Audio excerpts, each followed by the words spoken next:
Nah, kedua, menyatakan dirinya dahulu daripada mati.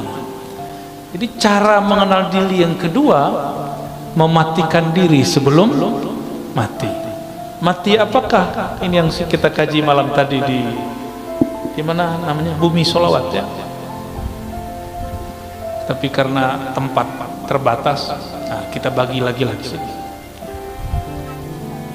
Sebenarnya saya belum pernah membaca kitab ini sebelumnya, kecuali judulnya ya, tapi tadi langsung khatam dalam waktu bersolawat, langsung selesai ya, dengan baca sanad segala macam, kita tabarukan, minta ijazahan, saya minta izin secara rohani dan secara jasmani ya, jasmaninya tadi siang, rohaninya barusan. Ternyata isinya sama dengan thariqah saman yang dulu saya ambil waktu remaja, persis sama. Dulu guru kita baca dua lafaz ini, man arafa nafsahu faqad arafa rabbahu, lalu mutu qabla an tamutu, matikanlah dirimu sebelum engkau mati. Matikan dirimu secara makna, secara sifat. Jadi diri ini tubuh. Tubuh itu Allah tiupkan ke dalamnya ruh. Ruh itu membawa yang disebut sifat. Bernamalah sifat itu sifat ma'ani pada Allah, ma'nawiyah pada kita.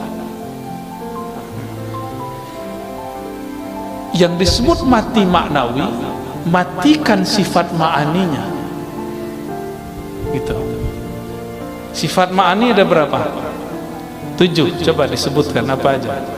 Kudrat, iradah, ilmun, hayat, sama, basar ya.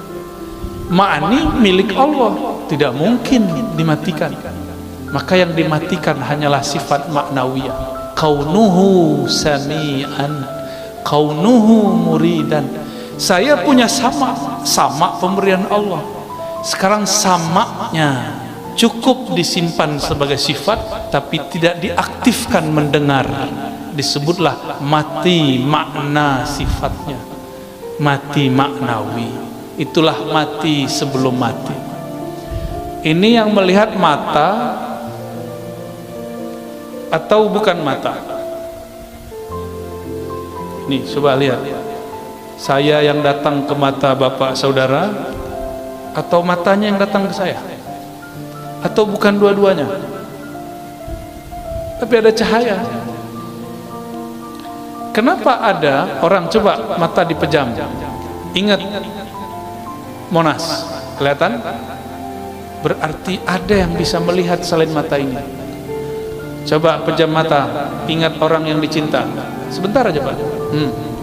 Buka mata, masih kelihatan? Bisa.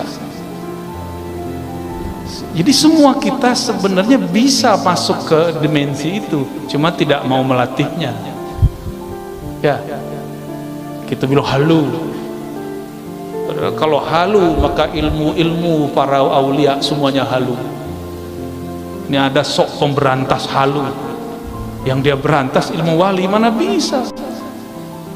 Jadi wali dulu baru berhadapan sama wali Allah ya. Kecuali dia wali setan, kita nggak tahu kan. Wali dua aja Pak. Kalau nggak wali Allah, wali setan, wali rahman, wali syaitan, dua aja. Mungkin dia wali setan kali, masa ilmu wali mau dihabiskan. Kita ulangi. Jadi ruh itu punya sifat dia tidak mungkin dimatikan, tapi sangat mungkin sifat itu dinonaktifkan, diistirahatkan. Contoh sederhana, kalau kita rindu seseorang, kita pandang wajahnya di handphone, disapa oleh orang, jawab nggak? Nggak terdengar, karena di saat itu sama kita tidak sami'an. Dia ada samanya tapi tidak sami'an. Kita sering menyebutkan Allah itu sama, ma'nawiyahnya kaunuhu sami'an.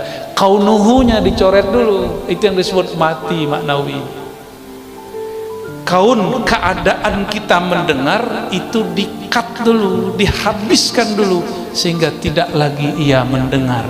Bukan berarti sifat samanya hilang. gitu ya. Kenapa kita tidak bisa mendengar yang jauh? Karena keberisikan di sini sama sifat mendengar yang ada pada ruh, dia tidak ada ruang, tiada waktu. Kenapa tidak bisa menembus? Karena terhalang oleh pendengaran ini. Nah, pendengaran ini, pandangan yang ini, lisan yang ini, kudrat iradat yang ini yang harus dilebur dulu. Itulah mutu, matikanlah maknawiyahmu sebelum engkau betul-betul mati secara tabi'i ataupun hissi. Itu maknanya ya, mutu qablaan tamutu. Ini boleh disebut dengan ruknut tariq, rukun tariqah nomor 2 itu. Coba kita lihat kalam beliau. Bermula setengah daripada mematikan diri itu seperti dikatakan dengan lidahnya dan diiktikadkan di dalam hati. Dibaca la qadirun wala muridun wala alimun wala hayyun wala sami'un wala basirun wala mutakallimun fil haqiqah illallah. Bagaimana cara mematikan? Lisan berkata la qadirun, tidak ada yang berkudrat, yang berkuasa. Wala alimun, tiadalah, wala muridun, tiadalah yang berkehendak, beriradah. Tiadalah yang alim, tiadalah yang punya hayat, tiadalah yang mendengar, tiadalah yang memandang, tiadalah yang berkalam pada hakikatnya kecuali Allah. Itu. Ini udah usul langsung nih. Langsung usul ini.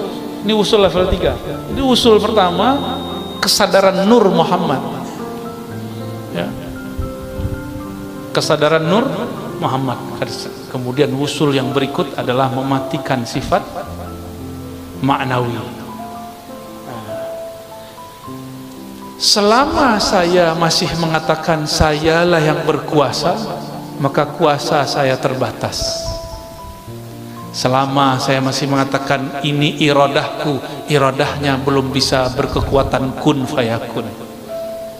Selama ilmunya masih ilmuku, gelarku, doktorku, syekhku, gelar ijazahku, selama masih itu, maka ilmunya akan terbatas dengan otaknya yang sempit. Wala hayyun, jika dia masih menganggap dirinya hidup karena air dia minum, karena makan, maka nanti orang-orang itu akan menyekutukan Allah dengan nasi. Nanti ada masa di akhir zaman paceklik, orang-orang tidak bisa makan karena tidak ada yang dapat dimakan. Di saat itulah turun keluar Dajjal bawa makanan. Akan banyak nanti orang ganti agamanya karena meyakini hayatnya ada pada makanan. Ashabul Kahfi selesai di bidang ini, maka dia mengatakan hayat kami di tangan Allah, hayati hayatuna hayatullah fil haqiqah. Maka dengan itu Ashabul Kahfi 309 tahun pun masih Allah hidupkan. Maka mereka itu aulia kekasih Allah yang karam fana dalam sifat hayatnya Allah subhanahu wa ta'ala. Coba ada orang tidak makan sebulan, mati Pak? Mati ya? Betul? Benar?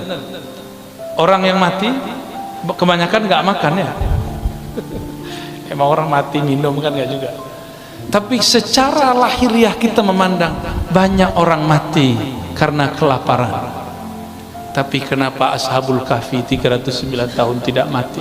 Karena hayat itu milik Allah. Kalau Allah belum ambil ya nggak mati.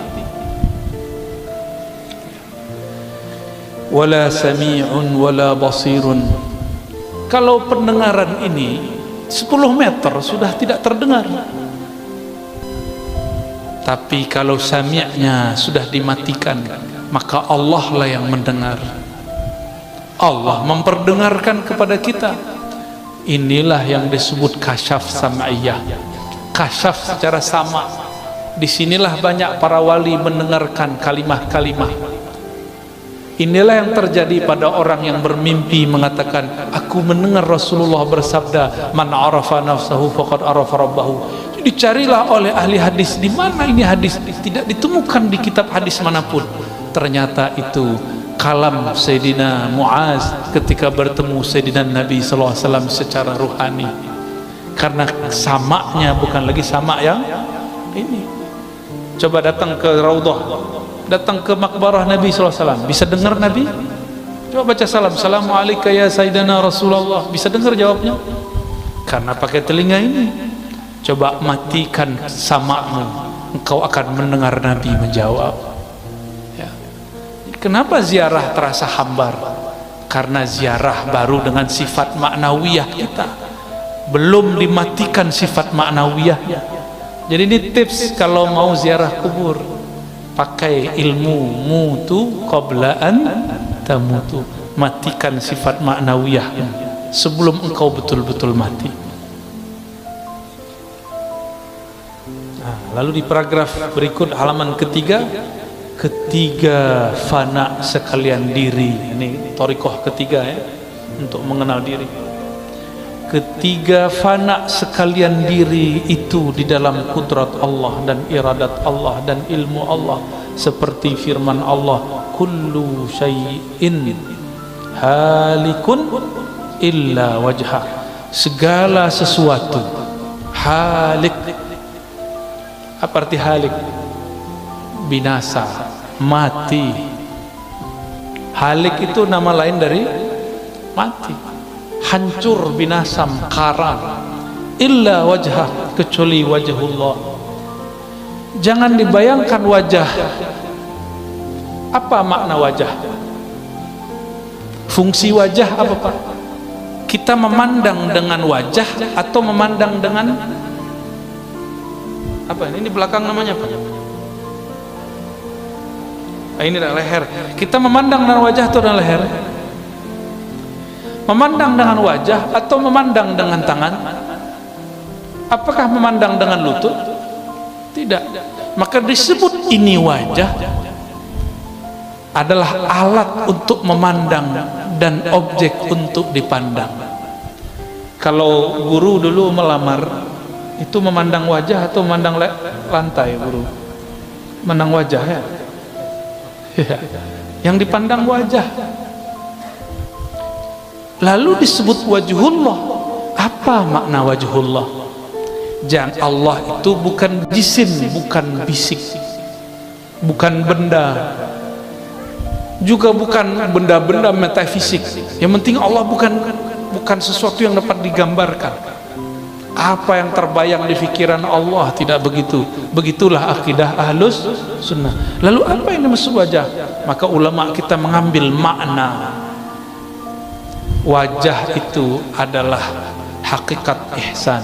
Engkau beribadah kepadanya seakan memandangnya. Allah tidak punya fisik seperti ini. Maka kapankah seorang hamba memandang kepada wajahnya? Di saat seorang hamba memandang ke dalam wajah kolbunya. Kolbunya Bani Adam, jika dia hidupkan nama Allah di dalamnya, itulah wajhul asma, wajah nama Allah subhanahu wa ta'ala. Maka nanti di saat semua kolbu mati, hanya kolbu yang di dalam kolbunya terpancar wajah nama Allah yang tidak binasa. Ya. Tiap-tiap sesuatu binasa melainkan zat Allah. Beliau mengartikan wajah di situ zat Allah. Namun saya mengurai bahwa wajah di situ bisa diartikan nama, bisa diartikan fi'il af'al, bisa diartikan sifat, dapat diartikan zat. Adakah nama tanpa zat? Nama beliau ini ada karena memang ada zatnya. Kita sebut guru yang alim. Alim itu sifat.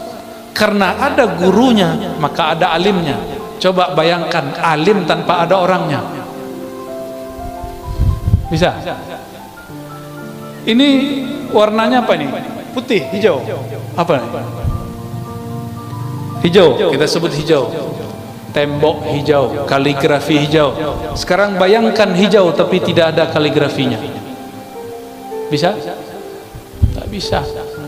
Baju saya putih. Coba pisahkan putih dari baju. Bisa? Tak bisa. Maka maksud Datuk Kelampaian mengartikan zatullah itu tercakup pada nama, sifat, af'al dan zatnya. Gitu ya. Dan lagi firman-Nya, innani anallahu la ilaha illa ana fa'budni wa aqimis salata li dzikri. Ini surat Thaha. Artinya bahwa sesungguhnya akulah Allah, tiada Tuhan, hanya aku, maka sembah olehmu akan daku, dan kerjakan olehmu akan sembahyang 5 waktu karena menyebutku. Ini terjemahan beliau. Lalu beliau mengatakan syahdan wajib kita mengikut amr Nabi sallallahu alaihi wasallam. Amrnya ini artinya perintah. Dan menjauhi segala larangannya supaya mudah-mudahan termasuk kandung Abdullah, yakni hamba Allah Ta'ala yang kamil pada kehambaannya. Setelah itu hendaklah kita kerjakan musyahadah keesaan zatnya, dan muraqabah dan muhadarah. Nah, ada 3 di situ ya. Ini yang unik, ini yang berbeda daripada Datuk Kelampaian dengan beberapa ulama-ulama yang lain. Beliau menambahkan namanya muhadarah. Pertama musyahadah ya. Itu paling tinggi. Bawahnya turun muraqabah. Turun lagi muhadarah. Di kitab-kitab yang lain cuma 2, musyahadah, muraqabah. Hanya beberapa kitab yang menyebutkan muhadarah, dan beliau ya menyebutkan muhadarah, yaitu menghadirkan hati kita kepada hadiratnya serta mengucap zikir la ilaha illallah.